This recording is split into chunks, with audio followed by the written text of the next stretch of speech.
কোরবানির ঈদের জন্য চলে এসেছি গ্রামের বাড়িতে, মানে আমার শ্বশুর বাড়িতে। গ্রামে এসে ফ্রেশ হয়ে একটু রেস্ট নিচ্ছিলাম, ততক্ষণে আমার মেয়েটা ঘুমিয়ে পড়েছে। উঠানে চাল ঝাড়া হচ্ছিল, মেশিনে ধান ভাঙিয়ে নিয়ে এসেছে। এখন চাল আর কুড়োগুলো একসাথে ছিল, সেগুলো আলাদা করে ঝেড়ে নিচ্ছিল। এগুলো আমার ফুফি শাশুড়িদের। অন্যদিকে আমার শাশুড়ি রান্নার প্রস্তুতি নিচ্ছিল। এগুলোকে এখানে বলা হয় পাঙ্গাসের টেরকা, মানে হচ্ছে ছোট সাইজের পাঙ্গাস মাছ। এগুলো ভুনা করবে, আর এখানে দেশি মুরগির মাংস নিয়েছে, এগুলো রান্না করবে। রান্নার জন্য আমি পেঁয়াজ কুচি করে নিয়েছি, মুরগির মাংসের সাথে দেওয়ার জন্য আলু কেটে নিয়েছি, তারপর মাংস আর মাছগুলো সুন্দরভাবে ধুয়ে রেখেছি। আমার শাশুড়ি চলে গেছে চুলায় আগুন ধরাতে, আর আমি চলে এসেছি চাল নিতে। এই ড্রামগুলোতে আমার শাশুড়ি চাল রাখে। এটার ভিতরে দেখছি অনেকগুলো বাদাম কিনে রেখেছে। আমরা বাড়িতে আসলে বাদাম খাবো, আবার সাথে করে কিছু নিয়ে যাব বলে আমার শাশুড়ি এই বাদামগুলো কিনে রেখেছে। এরপর আমি মেপে চাল নিয়ে নিলাম, চালগুলো ধুয়ে আমার শাশুড়িকে দিয়ে দিলাম। উনি মাছটা রান্না বসিয়ে দিয়েছে আর ভাত বসিয়ে দিয়েছে। আমার শাশুড়ির খাটের নিচে দেখেন এগুলো কি রেখে দিয়েছে।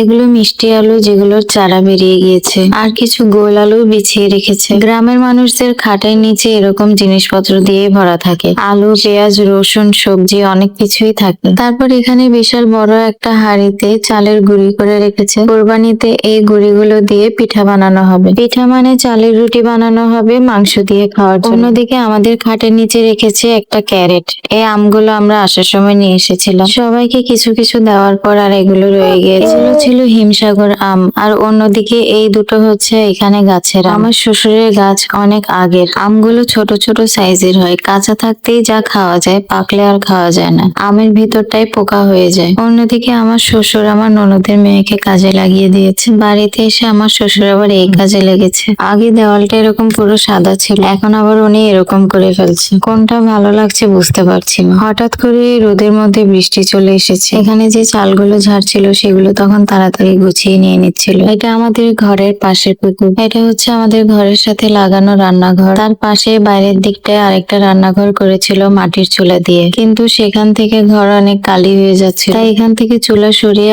আরো দূরে নিয়ে গিয়েছে। এখানটায় এখন আমার শাশুড়ি হাঁসের ঘর দিয়েছে, তারপর লাকড়ি রাখে। আমার শাশুড়ি মাছটা বসিয়ে দিয়ে চলে গিয়েছে। আমার শ্বশুর ডাকাডাকি করছিল বারবার। তারপর আমি বসলাম রান্না করতে। আমার শাশুড়ি পাতা দিয়ে চুলা জাল দিচ্ছিল। বিশাল বিশাল বস্তা ভর্তি পাতা রেখেছে, এই পাতাগুলো জ্বালিয়ে রান্না করে। আমি জাল দিচ্ছিলাম আর একটু পরপর নিভে যাচ্ছে। একটু ভিডিও নিতে গিয়েছিলাম, সেই ফাঁকে চলে গিয়েছে নিভু। তারপর আবার চুলা জ্বালালাম। যাই হোক, আমিও পারি, চেষ্টা করলে আসলে সবই করা যায়।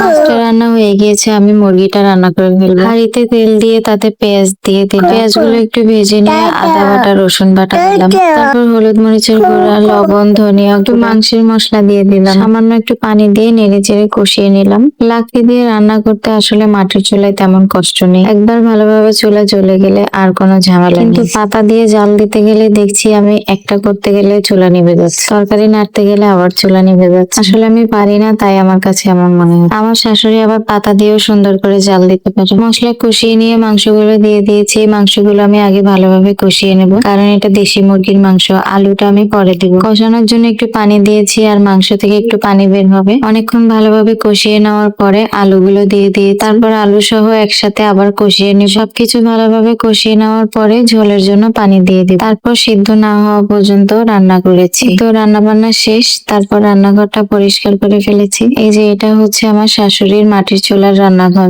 তারপর আমার হাজবেন্ড বাজার থেকে তাল নিয়ে এসেছে। তাল খেয়ে নিয়ে কিছুক্ষণ পরে সবাই খাওয়া দাওয়া করে নিলাম। আজকের ভিডিওটা এই পর্যন্তই। ভালো লাগলে লাইক, কমেন্ট, শেয়ার করে পাশে থাকবেন। আপনারা সবাই ভালো থাকবেন। আল্লাহ হাফেজ।